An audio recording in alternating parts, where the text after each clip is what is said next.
13 champions trophy से उठाऊं तो India जब जब उनको शुरू में खेलता है हराता है। इवन आप 13 में बात करें, 15 वर्ल्ड कप बात करें, 17 चैंपियंस ट्रॉफी पहला मैच, 19 वर्ल्ड कप, हर जगह एक्सेप्ट फॉर वो दुबई वाला मैच। लेकिन पाकिस्तान की टीम कमबैक करके पिछले साल एशिया कप में हमें हरा गई और कमबैक करके 17 चैंपियंस ट्रॉफी फाइनल में हरा गई। मतलब हमेशा ये टीम ऐसा लगती थी कि थोड़ी सी प्रिपरेशन कम है, बट टूर्नामेंट के दौरान ये अपनी पीक पे जाती थी।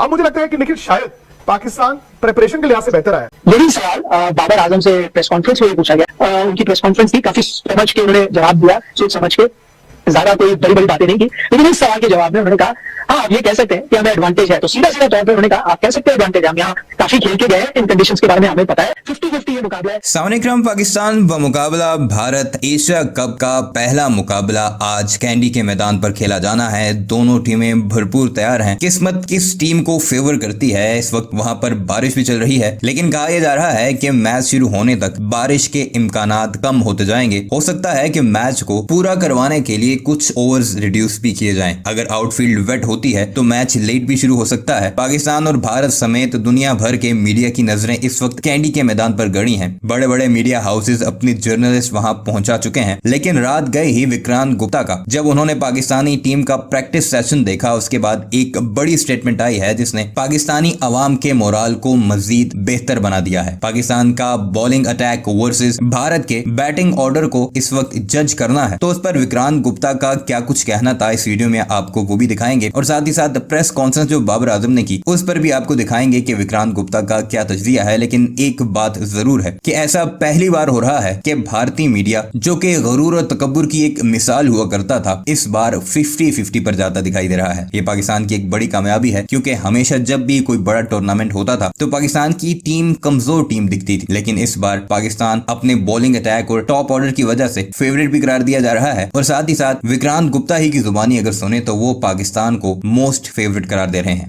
13 चैंपियंस ट्रॉफी से उठाऊं तो इंडिया जब जब उनको शुरू में खेलता है हराता है। इवन आप 13 में बात करें, 15 वर्ल्ड कप बात करें, 17 चैंपियंस ट्रॉफी पहला मैच, 19 वर्ल्ड कप, हर जगह एक्सेप्ट फॉर वो दुबई वाला मैच।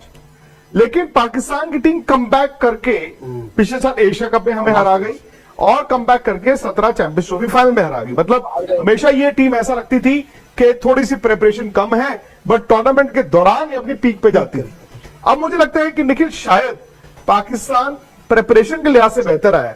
आप इस बात से इत्तेफाक रखते हैं या फिर अभी भी लगता है कि इंडिया का जो तजुर्बा है, भले ही वो इंजरीज हो हमारे खेमे में, भले ही लास्ट मिनट आपके 11 की एडजस्टमेंट हो, भले ही हालिया ये मेन प्लेयर्स उस रोल में वनडे में देखे ना हो, बट मुझे लगता है कि इंडिया थोड़ा सा कंपैरेटिवली अनप्रिपेयर्ड है। आपकी क्या मौक़िफ़ है इसमें? बड़ा इंटरेस्टिंग आपने मुद्दा उठाया है, वो इसलिए क्योंकि यही चीजें हम इसके बारे में चर्चा भी कर रहे थे जब दोनों टीमें आई थी। यही सवाल बाबर आजम से प्रेस कॉन्फ्रेंस में पूछा गया कि भाई आप लगातार क्रिकेट खेलते हैं और खासतौर पर श्रीलंका में आपने खेला है क्रिकेट, टेस्ट सीरीज वो खेल के गए, फिर अफगानिस्तान के साथ खेले हैं, अभी भी वो एक एशिया कप का मैच पाकिस्तान से खेल के आ रहे हैं, तो क्या आपके लिए ये एडवांटेज है, क्या आपको एज है? अब मुझे लगा, देखिए जेनेरिकली आप देखते हैं जब भी सवाल पूछा जाता है एक बड़ा बेहद सा आंसर आपको सुनने को मिलता है। ज्यादातर कप्तान कहते हैं नहीं ऐसा भी कुछ नहीं है, मैच तो मैच है, इंटरनेशनल मैच है, जिस दिन जो अच्छा खेलता है वही जीतेगा। पर बाबर आजम ने बिल्कुल ऐसा नहीं कहा। वैसे तो काफी मेजर्ड उनकी प्रेस कॉन्फ्रेंस थी, काफी समझ के उन्होंने जवाब दिया, सोच समझ के, ज्यादा कोई बड़ी बड़ी बातें नहीं की।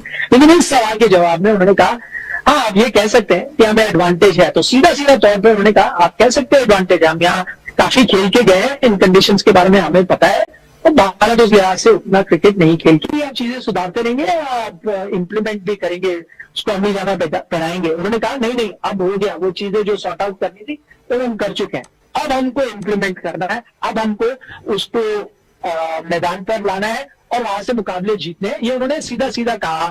जहां तक इंडियन टीम की अप्रोच है, जो एक कैंप लगा के आए हैं, मैचेस खेल के नहीं आए जैसे पाकिस्तान खेल के आए, उन्होंने ये कहा। दूसरा उससे जब पूछा गया कि भाई आप इतना नहीं खेले और पाकिस्तान की टीम इतना खेलते हुए, तो उसमें उन्होंने अनुभव का के बारे में बात करी, उन्होंने एक्सपीरियंस का उदाहरण दिया। उन्होंने कहा देखिए हमारे टीम में ऐसे कई खिलाड़ी हैं जो इन कंडीशन में बहुत खेल चुके हैं, और जब ऐसे बड़े मैच आते हैं तो एक्सपीरियंस काउंट करता है। और मुझे पूरी उम्मीद है कि जब वो उन कंडीशन में वो खिलाड़ी उतरते हैं तो वो फटाफट, उनकी मसल मेमोरी है उससे वो एडजस्ट हो जाते हैं और फिर उसके मुताबिक वो खेलते हैं। तो उन्होंने भी अपनी तरफ से एक बड़ा पॉजिटिव सा एक अप्रोच दिखाई रोहित ने। लेकिन कहीं ना कहीं ये इस वक्त सब जानते हैं कि जो पाकिस्तान है खेलती आई है, उनके 11 के बारे में, हम भारत की 11 के बारे में बात करें ना, ये खेले वो खेले, कौन कहाँ करेगा, 3 स्पिनर खेलेंगे नहीं।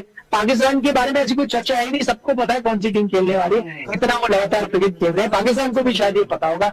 भारतीय टीम फिर भी आज टीम मीटिंग कर ले और परम्यूटेशन कॉम्बिनेशन पे बात करे। पाकिस्तान के लिए ये क्लैरिटी है, ये 11 है, ये खेलेंगे, सब पता है। बल्कि मैं आपको बताऊं, शादाब और कुछ पाकिस्तानी जर्नलिस्ट के बीच में बात हो रही थी जब शादाब बैटिंग कर रहे थे, तो उन्होंने कुछ उनसे सवाल भी पूछा कि भाई कहाँ बैटिंग ये वो। तो शादाब ने कहा कि भाई आपको ये पूछ रहे हो कि आपको टीम पहले से ही पता है टीम क्या खेलने वाली है। तो उनके जर्नलिस्ट ने बोला कि भाई कि हमें क्या पता है, पूरी दुनिया को पता है 11 क्या है, हमें पता है वो आपकी 11 क्या खेलती आई है, वही 11 खेलेगी। तो उन्होंने भी फिर मुस्कुराया थोड़ा, कहीं ना कहीं सहमति उनकी थी कि हाँ लगभग उनकी 11 पूरी तरह से तय है। तो ये एडवांटेज जरूर पाकिस्तान लेके जाए। 22 पे एक्सपीरियंस क्या कह रहा है कल, बाबर या फिर विराट या कौन कौन? मेरे से आप पूछे तो वो एक ही आवाज सुनाई देती है मुझे। नहीं देखिए, I think experience makes a big difference. और ठीक है, इंडियन टीम नहीं खेली है, 50-50 ये मुकाबला है, लेकिन मुझे फिर भी लगता है भारतीय टीम में दिखाया ही है पाकिस्तान प्लेयर्स के साथ। सेकंड सवाल दीपक। निखिल सर, मैं ये जानना चाहता हूँ कि सिराज और शमी में ज्यादा गेंदबाजी करते हुए कौन नजर आया आपको नेट्स में आज प्रैक्टिस में? दीपक, अच्छा सवाल है। ज्यादा गेंदबाजी करते हुए मुझे सिराज नजर आए, लेकिन ये इंडिकेशन नहीं होना चाहिए कि कौन खेलेगा, क्योंकि शमी को अगर आप जानते हैं वो बड़े लेट बैक से क्रिकेटर है, मतलब बॉलिंग जरूर करते हैं इंडेक्स में, कभी लंबे स्पेल नहीं डालते। सिराज दूसरी तरफ से थोड़े बाउंसी क्रिकेटर है, थोड़े ओवरली एक्साइटेड, एनर्जेटिक, यंगर भी है उनसे, तो वो जाहिर तौर पर ज्यादा गेंदबाजी करते हैं। लेकिन शमी की आपको कहानियां तो पता ही है, फेमस है। रवि शास्त्री ने उनको एक बार कहा था ना, भाई आप विकेट नहीं ले रहे, साउथ अफ्रीका में क्या कर रहे हैं, लंच में बैठ के आराम से मटन चावल खा रहे हैं। तो उन्होंने कहा मटन चावल भी खाऊंगा, ग्राउंड पे जाके विकेट भी खाऊंगा। तो लेजी से लगते हैं, लेट बैक से लगते हैं, ज्यादा आपको लगता है मेहनत नहीं कर रहे, बट उनके अंदर टैलेंट बहुत है, और जब मैदान पे आता है पूरा जोर देना तो वो अक्सर देते हैं। तो बताना चाहूंगा, एक चीज बताना चाहूंगा, आपको पता है कि पाकिस्तान के बहुत साफी जो मुझे कई मिले हैं यहाँ पर, उन्होंने सबने मेरे से पूछा है कि भाई गुप्ता जी कहाँ है, गुप्ता जी नहीं आए। मुझे देख के उन्होंने बोला, तो मैंने कहा नहीं वो आने वाले, वो सेकंड लेग में आएंगे। फिर उन्होंने कहा वो आपका जो विकनिक है, बल्कि खासतौर पर एक जर्नलिस्ट है, उनको आप जानते भी हैं, मैं उनके चैनल पर अभी भूल रहा हूँ, उन्होंने कहा कि आप लोगों ने एक विकनिक किया था जो टावर ब्रिज से किया था WTC के टाइम। तो उन्होंने कहा मैंने सारे विकनिक देखे ऑस्ट्रेलिया में भी, लेकिन वो टावर ब्रिज वाला बहुत ही शानदार था। तो मैंने कहा ठीक है, जब विक्रांत आएंगे हम वापस करेंगे शुरू कोलंबो लेग से।